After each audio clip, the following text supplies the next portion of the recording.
Chapter 58. I pulled out the survival manual and pages were still wet. I turned them carefully. The manual was written by a British Royal Navy commander. It contained a wealth of practical information on surviving at sea after a shipwreck. It included survival tips as always read instructions carefully. Do not drink urine or seawater or bird blood.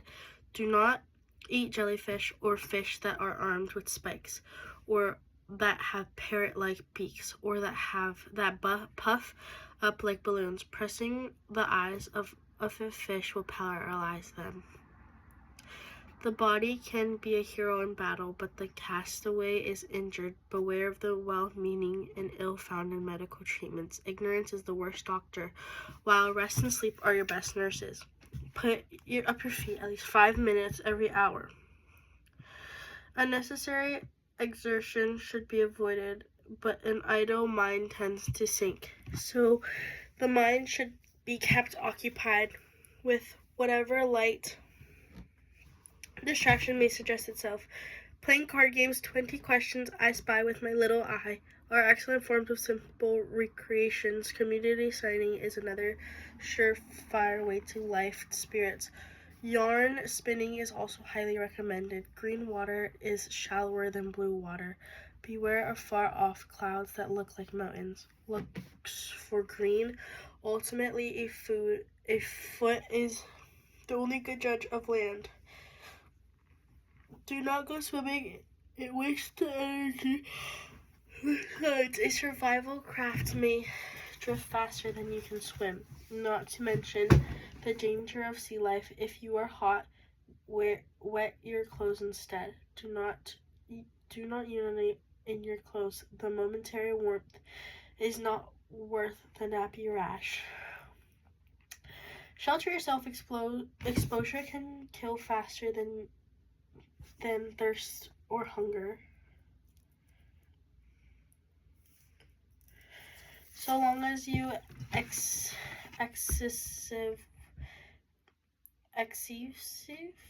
water is lost through perspiration, the body can survive up to 14 days without water. If you feel thirsty, suck a button.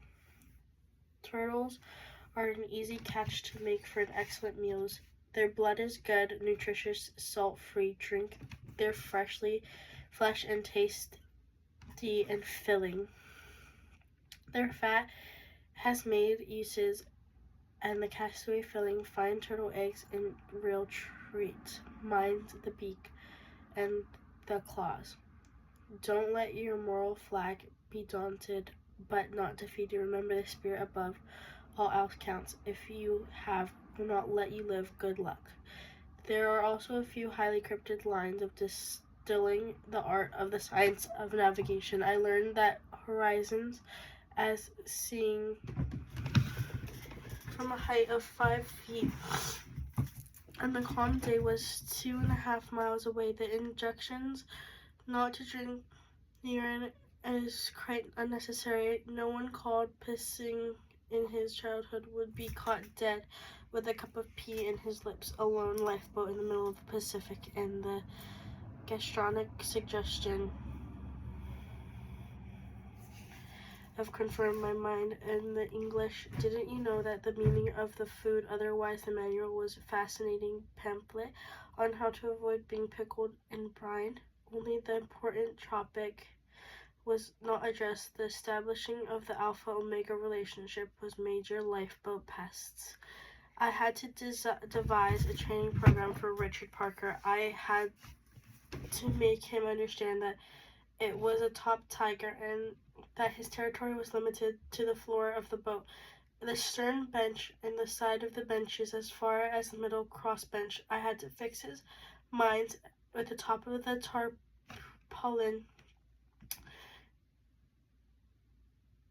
The tarp of the blow and the boat, bordered by a neutral territory in the middle bench, was the territory of utterly forbidden to him. I had start fishing very soon. It was not long to take Richard Parker to finish animal carcasses.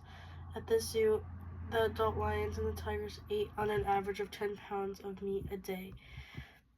There are many other things that I had to do. I had to find means to shelter myself. If Richard Parker stayed under the tarp at all the time, it was for a good reason. To be continuously outside, exposed to the sun, wind, rain, sea, was exhausting, and not only to the body but to the mind. Hadn't I just read an exposure could inflict quick death? I had to devise some sort of canopy. I had to tie the raft to the lifeboat with a second rope. In case the first should break or become loose, I had to improve the raft. A present in the seaworthy but hardy habitable, I would have to make it fit our living until I could move my permanent quarters into the lifeboat. For example, I had to find a way to stay onto dry land. My skin wrinkled and swollen all over from being constantly wet and had to change, and I had to find a way to store things on a raft. I had to stop hoping so much that the ship would rescue me. I should not count on the outside. Survival had to start with me.